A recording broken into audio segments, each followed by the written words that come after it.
Sir Vijayapura main road property sir ಇದು. Sir ಅಲ್ಲಿ ಆ ಕಡೆ ಬಂದು ನಮಗೆ ಒಂದು ಲೇಔಟ್ ಆಗಿದೆ, ಅದರ ಪಕ್ಕದಲ್ಲಿರೋದೆ ಸರ್ ಇದು. ನೋಡಿ ಸರ್, ಇವಾಗ ಇಲ್ಲಿಂದ 40 ಫೀಟ್ ರೋಡ್ ಇದೆ.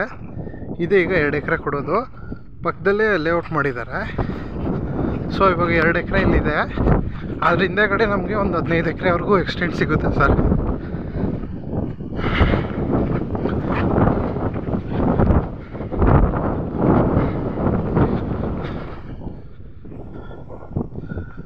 ಈಗ ಇದು 2 ಎಕರೆ ಸರ್ ಕನ್ವರ್ಷನ್ ಆಗಿದೆ. 2 ಎಕರೆ ಜೆ ಡಿ ಕೊಡ್ತಾರೆ ನಮ್ಗೆ. ಇನ್ನೂ ಅಲ್ಲಿ ಬೇಕಾದ್ರೆ ಒಂದು 10-12 ಎಕರೆವರೆಗೂ ಸಿಗುತ್ತೆ ಸರ್ ಎಕ್ಸ್ಟೆಂಟು. ಹೈವೇ ಪ್ರಾಪರ್ಟಿ ಇದು. ಎಂಟ್ರೆನ್ಸ್ ಸರ್, ಇಲ್ಲಿ ಆರ್ಚ್ ಹಾಕ್ಕೊಂಡು ಮಾಡ್ಕೊಬೋದು ನಾವು. 40 ಫೀಟ್ ರೋಡು, ಪಕ್ಕದಲ್ಲಿ ಲೇಔಟ್ ಆಗಿದೆ.